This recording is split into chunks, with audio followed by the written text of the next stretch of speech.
আসসালামু আলাইকুম গাইস। আপনার 3 সপ্তাহ ধরে আমরা ভিডিও ছাড়তে পারতেছি না।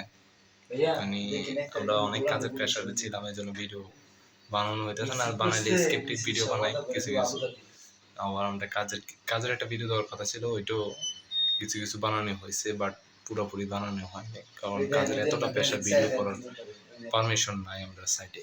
তো এখন যে বাংলাদেশ আছে, তো এখন যায় 1-2 ঘন্টা আছে, ভাবলাম একটা ভিডিও বানাই ছাড়ি।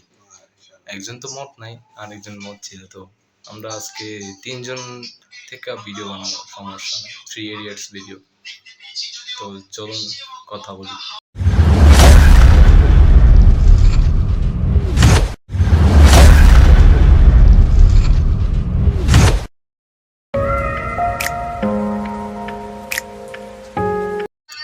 আসিফ ভাই, আসসালামু আলাইকুম। ওয়ালাইকুম সালাম। ভাই কিছু কথা বলা যাবে? কি নিয়ে ভাইয়া? ভাই এই যে আমাদের 3 সপ্তাহ ধরে ভিডিও হচ্ছে না, কাজের প্রেশার, আর আরো বাংলাদেশের কি অবস্থা। তো বাংলাদেশের অবস্থা নিয়েই বলেন, আমরা কাজেরটা নাই বলি। আমি তো বলছি কাজেরটা। ভাই ভিডিও তো করতে পারতেছি না, এক হইলো মানে কি বলবো, ভাষা প্রকাশ করার মতো না। দুবাইতে এত পরিমাণ গরম পড়তেছে না, এই কারণে ভিডিও করতে পারতেছি না। কাজের একটু পেশা চাইতেছে। আর কি বলবো, বাংলাদেশের কথা তো না বললে নাই হয়। মনে করেন না, আজকে 4 দিন হয়েছে নেট বন্ধ করে দিছে, বুঝছেন? তো এই নিয়ে মনে করেন না, ভিডিও টিডিও করতেও ভালো লাগতেছে না, এমনকি ভাষাতেও কথাবার্তা বলতে পারতেছি না। মানে মন মানসিকতা একদম খারাপ। আজকে 4 দিন হয়ে গেছে, কথাবার্তা বলতে পারতেছি না। 4 দিনের ভিতরে মনে করেন না, 3 রাতে ঘুমাইতে পারতেছি না।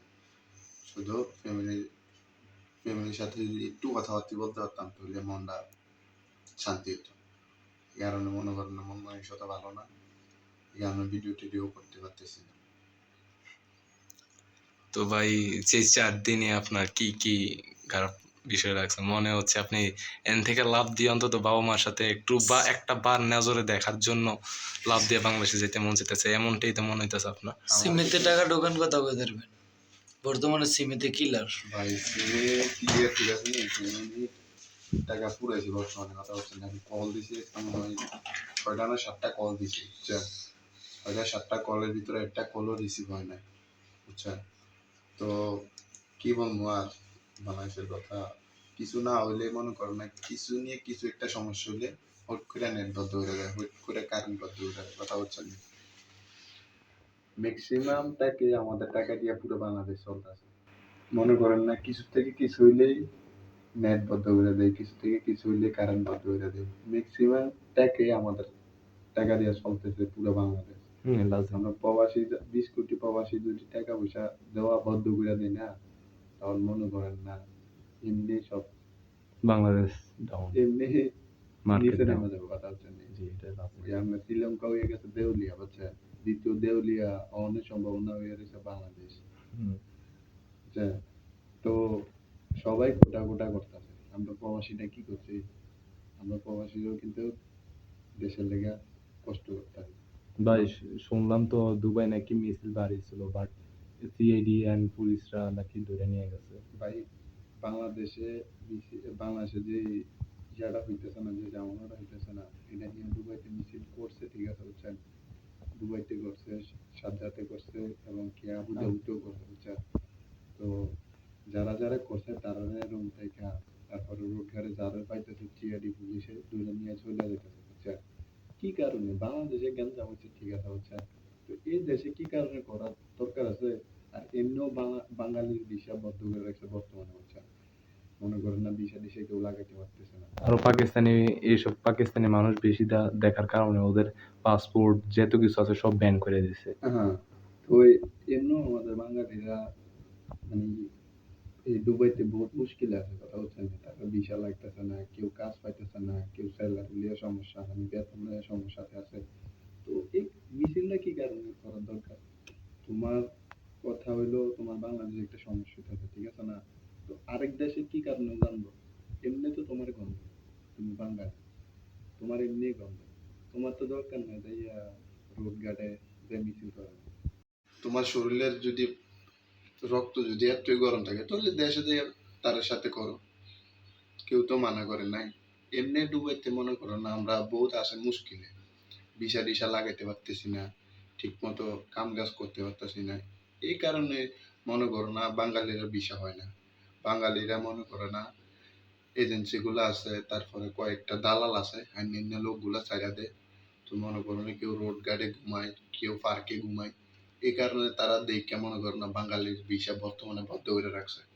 আজকে প্রায় 27 মাস হয়ে গেছে। তো মিছিল মিটিং এর করুন তো কোনো প্রয়োজনে মনে করি না।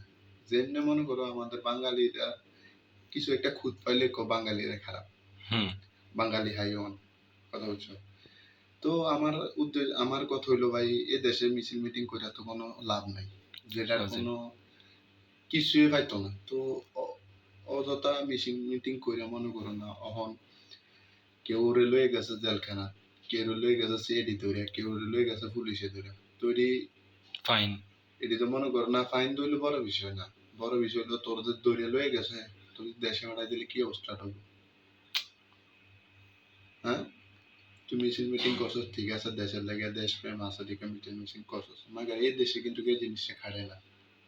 এই দেশে বহুত সিরিয়াসলি, এই দেশে 19 থেকে 20 হলে তো মনে করো না জেলখানা তুলে যায়। অনেক সিকিউর করা, হ্যাঁ অনেক সিকিউর করা, অনেক। হ্যাঁ ভাই, তার বেশি কিছু বলার নাই। শুধু একটা কথাই বলার আছে, বাংলাদেশের নেটটা যদি চালু করে দেয়, হাজারো প্রবাসী শান্ত। ফ্যামিলি আছে, তার মা আছে, বাবা আছে, ছেলে সন্তান আছে, তাদের সাথে একটু কথা বলতে, মানে একটু কথা বলার লাগে হাজারো প্রবাসী কিন্তু পাগল হয়ে গেছে। নেটটা চালু করলে ভাই সান্ত্বনা পাইতো। হ্যাঁ ভাই। আল্লাহ হাফেজ ভাই। ভাই কালকে কিছুক্ষণ পর তো ডিউটি। হ্যাঁ ভাই, কিছুক্ষণ পরে ডিউটি, মাগার ঘুমাইতেছে না, কথা বলছে না। টেনশনে ভাই। টেনশনে বলতে মনে করুন না ফ্যামিলি মানুষের সাথে কথা বলতে পারতেছি না, এই কারণে ঘুমাইতেছে না, কথা বলছি না। আজকে 3 রাত ঘুমাইতে পারি না। শুধু একটু যদি ফ্যামিলির সাথে যদি একটু কন্ট্যাক্ট করা যেত, সে কারণে ঘুমাইতেছে না, মাথার ভিতরে পেন হয়ে গেছে। ইনশাল্লাহ ভাই সমস্যা হয় সব একদিন, আর উপরে আল্লাহ আছে, আল্লাহর উপর ভরসা রাখলে ভাই সব কিছু সমাধান হবে। ঠিক আছে ভাই, টাকা পয়সা তো কামাইছি, বর্তমানে কামাইতেছি, টাকা পয়সা কামাইতেছি অলরেডি। মানে টাকা পয়সা কামাইলেও সুখ পাওয়া যায় না। যে সুখটা মা বাপের লোকের কথা বললে 10-15 মিনিট কথা বললে যে সুখটা পাওয়া যায়, এটা দুনিয়ার পৃথিবীর ভিতরে আর কোনো জায়গায় পাওয়া যায় না, কথা বলছেন। তো বলতেছি কি নেটটা চালু করে দিলে মা বাবার লোকের যদি একটু কথা বলা যেত, তাহলে মনে করেন না মনটা শান্তি হইতো, কাজে মনোযোগ। ঠিক কাজে মনোযোগ হইতো। এখন কাজের গোড়া চাইলেও ভাই কাজ করতে মন চায় না, গরম করতেছে, অতিরিক্ত গরম করতেছে। মনে করেন না 55 ডিগ্রি 60 ডিগ্রি রোদে তাপমাত্রা 70 ডিগ্রি 80 ডিগ্রির উপর খরচ চলে যায় মাঝে মাঝে। এভাবে তো কাজ করা অসম্ভব ব্যাপার। বুঝছেন? তো আমরা কাজ করে যাইতে শুধু সেগুলো কাজে উড়ানো যাইতে। আচ্ছা ভাই ঠিক আছে, ওকে, আল্লাহ হাফেজ। গেলাম, আল্লাহ হাফেজ। আসসালামু আলাইকুম। ওয়ালাইকুম সালাম ভাই। আসসালামু আলাইকুম বাবু ভাই। প্লিজ আসসালামু আলাইকুম বাবু ভাই।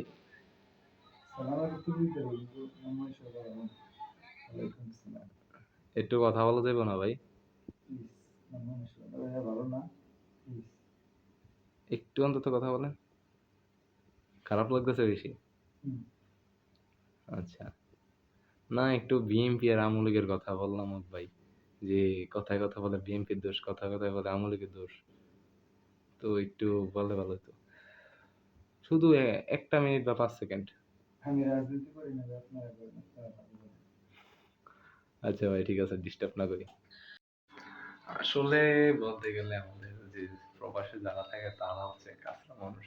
এই দেশে যে প্রেসিডেন্ট আছে, যে সরকারগুলো আছে, 8টা সরকার, 8টা সরকারই যারা প্রবাসে কাজ করতে আসে, এই দেশে কাজ করতে আসে, তাদেরকে মানে এই দেশে না, আমি সকল দেশের কথা বলতেছি, যারা প্রবাসী কাজ করে তাদেরকে কাজটাই মনে করে ভাইয়ারা। তো আমরা বাংলাদেশে অনেক কিছু মনে করি, বাবা মার সাথে, ভাই বোন বউ বাচ্চা যাদের সাথে কথা বলানো হয়, তো কথা না বলতে পারে, অনেকজনের মানসিকতা একদম খারাপ থাকে। যেমন দেখছেন বাবু ভাই কথা বলতে পারে নাই, মন মানসিকতা একদম, মন মানসিকতা নাই। মোবাইলে অনেক ট্রাই করতেছে, কল ঢুকে না। আসিফ ভাই অনেকবার ট্রাই করছে, বাট কল ঢুকে না। সো আর বাংলাদেশকে কি নতুন কি করবো, বাংলাদেশে কিছু কিছু ওয়েবসাইট আছে অ্যানোনিমাস, আবার নতুন হ্যাকার বাড়ছে, দুজনের সাথে মানে কনভার্ট কইরা দেন আপনার ওয়েবসাইটগুলো হ্যাক করতেছে। হ্যাক করাটা একটু ভালোই, বাট ওরা যেটাই করতেছে এটা ভালো, সমস্যা নেই, ভালো। বাট এই দেশ থেকে যে টাকা পাঠাইবো, অনেকজনের তো অনেক সমস্যা আছে।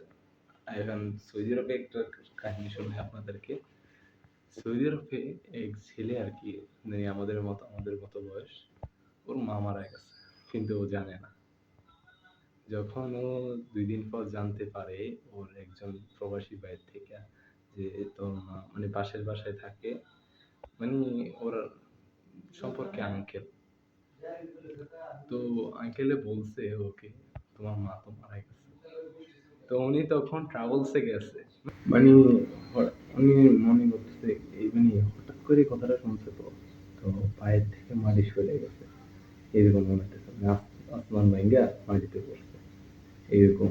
তো উনি ফার্স্টে উনি হাসপাতালের কাছে গেছে, মানে আমরা বলি আরো মানুষে বলে ব্যবস্থা, তো বাইরের দেশে বলে আরব, তো আরবের কাছে গেছে, টাকা পয়সা চাইছে, ছুটি ছুটি দিয়ে দিচ্ছে, সাথে সাথে দিয়ে দিচ্ছে। তখন উনি ট্রাভেলসে গেছে, যে টিকিট কাটতে, টিকিট কাটার পর দেখি, মানে টিকিট কাটতে গিয়ে বলে কি ট্রাভেলসরা বাংলাদেশের প্লেন চলতেছে না, এয়ারপোর্ট বন্ধ। তো ওনার মার মানে 1 মাস ধরে একটা সন্তান, ওনার একটা বাবা আছে, বাবাটাও ততটা সুবিধা না, মানে সুবিধা বলতে আমি অসুস্থ, সারাক্ষণ অসুস্থতায় মা হঠাৎ করে মারা গেছে। তো আমার যতটুকু জানি, আমি যতটুকু বলছি, এখন উনি সৌদি আরবে বসে বসে কান্না করে। যারা সৌদি আরবে প্রবাসে আছে, আমাদের ভিডিও দেখে তারা হয়তো জানে এই ঘটনা। আর এখানে যাদেরকে ধরে নিয়ে যেতেছে, ফাইন দিয়ে দিতেছে। আবার আমি বলি, দুবাই এমন একটা কান্ট্রি যে রাস্তায় পার হইলেই 400 টাকা ফাইন দিয়ে দেয়। আবার কোনো অ্যাক্সিডেন্ট হলে বা আপনি অ্যাক্সিডেন্ট করছেন না, কি একজন মরিয়া পইরা রয়েছে, ওর বা বেহুশ হয়ে পইরা রয়েছে, ওকে ধরবেন, এটাও ফাইন দিয়ে দেয় 10,000 টাকা। আর যারা পাথরের বিষয় আছে তাদের তো অনেক রিস্ক, লাখখানেক টাকার ফাইন দিয়ে দেয়। জানি না আমারটা সঠিক কিনা, বাট এটাই লাগে, এটাই সঠিক, আমি যেটা মনে করি। তো বাবু ভাইয়েরও মন মানসিকতা ভালো না, ভিডিওটা ছাড়তে বা মানা করছে, উনিও বলছে আমি ভিডিও করবো না, ভিডিও বানাই। তারপর একটা উদ্দেশ্যে ভিডিও বানানো হয়েছে, আপনারা বুঝেন কতটা কষ্ট। তো সবাইকে আল্লাহ হাফেজ, আসসালামু আলাইকুম।